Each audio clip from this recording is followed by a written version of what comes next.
రీసెంట్గా జమ్మూ కాశ్మీర్లో రియాసీ అనే జిల్లాలో 5.9 million tons of lithium reserves ఉన్నాయని జియోలాజికల్ సర్వే ఆఫ్ ఇండియా ప్రకటించింది.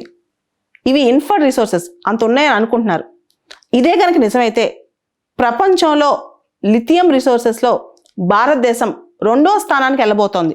ఒకవేళ ఇది కరెక్ట్ అవుతే గవర్నమెంట్ అఫీషియల్గా ఇచ్చిన డిక్లరేషన్ ఇది, అంటే జియోలాజికల్ సర్వే ఆఫ్ ఇండియా.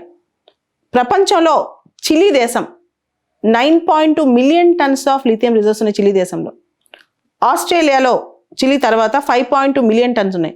అయితే భారతదేశంలో జమ్మూ కాశ్మీర్ రియాసీ జిల్లాలో మాత్రమే 5.9 మిలియన్ టన్స్ ఉన్నాయని చెప్తున్నారు. ఒకవేళ ఇది నిజమైతే ఇది ఒక అద్భుతమే అని చెప్పొచ్చు.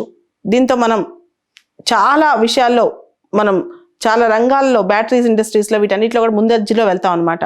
ప్రపంచంలో చూస్తే చిలీ, ఆస్ట్రేలియా, అర్జెంటీనా ఇలాంటి దేశాల్లో అత్యధికంగా లిథియం రిజర్వ్స్ ఉన్నాయి. ఒకవేళ ఈ రియాసీ జిల్లాలో 5.9 మిలియన్ టన్స్ రిజర్వ్స్ కనుక ఉంటే భారతదేశం ఇప్పుడు లిథియం తనకు తను వాడుకోవడమే కాకుండా ఎక్స్పోర్టింగ్ దేశంగా కూడా అయిపోతుంది అనమాట. ఈ కేటగరైజేషన్ G1, G2, G3 ఎలా ఉన్నా సరే కొంతవరకు మనకి ఇప్పుడు రిసోర్సెస్ అక్కడ ఓర్ ఉందని అర్థమవుతుంది అనమాట. అంటే 5.9 మిలియన్ టన్స్ ఉందో లేదో పక్కా లేకపోయినా మనకు ఒక రిసోర్స్ ఉన్న అర్థమవుతుంది. సో దానిలో సగం ఉన్నా సరే ఇండియా లిథియంలో సెల్ఫ్ సఫిషియెంట్ అవుతుంది అనమాట. ఇది ఇండియాకి చాలా మంచి జరగబోతుంది కదా. దీనివల్ల లిథియం అనేది ఇప్పుడు కొత్తగా చాలా అవసరమైన పదార్థం, ముఖ్యంగా ఎలక్ట్రిక్ వెహికల్స్కి, వాటిలో వాడే బ్యాటరీస్కి, వీటికి. సో ఖచ్చితంగా లిథియం దొరకడం అనేది భారతదేశం లిథియం ఇంకొక దేశం పైన ఆధారపడకుండా సెల్ఫ్ సఫిషియెంట్గా ఉండటం అనేది గొప్ప విషయమే కదా. ఈ లిథియం అనేది ఆల్కలీ మెటల్, చాలా లైటెస్ట్ మెటల్ అనమాట. నీటిపైన కూడా తేలియాడుతూ ఉంటుంది. దీనికి ఎలక్ట్రిసిటీ పొటెన్షియల్, ఎనర్జీ పొటెన్షియల్ చాలా ఎక్కువ, చాలా ఫాస్ట్గా ఎనర్జీ ట్రాన్స్ఫార్మ్ చేయగలదు. అందుకని మీరు చూస్తే బ్యాటరీ సైజెస్లో కానీ వీటన్నిటిలో ఎక్కడైనా సరే లిథియం అనేది చాలా కంపాటబుల్గా ఉంటుంది అనమాట. చాలా ఈజీగా దీన్ని వాడుకోగలరు. దీనివల్ల చాలా ఇండస్ట్రీస్లో, ఇప్పుడు మొబైల్ ఫోన్ ఇండస్ట్రీ కానీ, ఎలక్ట్రిక్ వెహికల్స్ ఇండస్ట్రీ కానీ, వీటన్నిటిలో చాలా బెనిఫిట్ ఉంటుంది.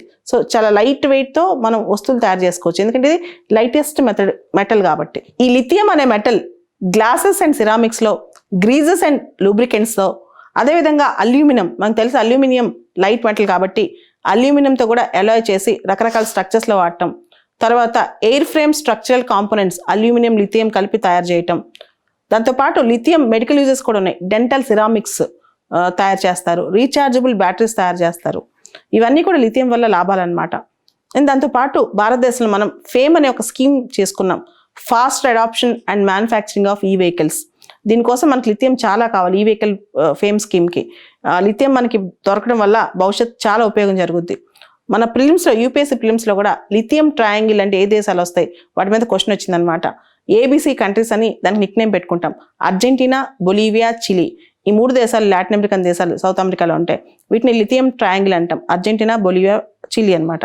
సో ఈ వెహికల్స్ వల్ల పొల్యూషన్ కూడా తగ్గుద్ది, అంటే ఎమిషన్ ఇంటెన్సిటీ కూడా తగ్గుద్ది అనమాట. ఇది మన మోడీ గారు పంచామృత్ అని చెప్పి COP26లో 5 ప్రామిసులు చేశారు. ఈ పంచామృత్ గ్రోల్లో కూడా ఇది పనికొస్తుంది అనమాట. దాన్ని రీచ్ అవడానికి కూడా ఈ వెహికల్ పాలసీని మనం ముందుకు తీసుకెళ్తే లిథియం ఎక్కువ దొరకడం ద్వారా సో ఎమిషన్ ఇంటెన్సిటీ కూడా తగ్గొచ్చు. ఇండియా కూడా తన గ్రీన్ హౌస్ గ్యాసెస్ ఎమిషన్స్ని తగ్గించుకోవచ్చు. ఇలా లిథియం వల్ల అనేక లాభాలు ఉన్నాయి. జమ్మూ కాశ్మీర్లో 5.9 million tons of lithium reserves ఉన్నాయని తెలియటం వల్ల నిజంగా ఇది సంతోషమైన సమయం. అయితే దీన్ని ఏ విధంగా ఎంత ఉన్నాయి, ఏ విధంగా వెలికి తీస్తారనేది వేచి చూడాలి.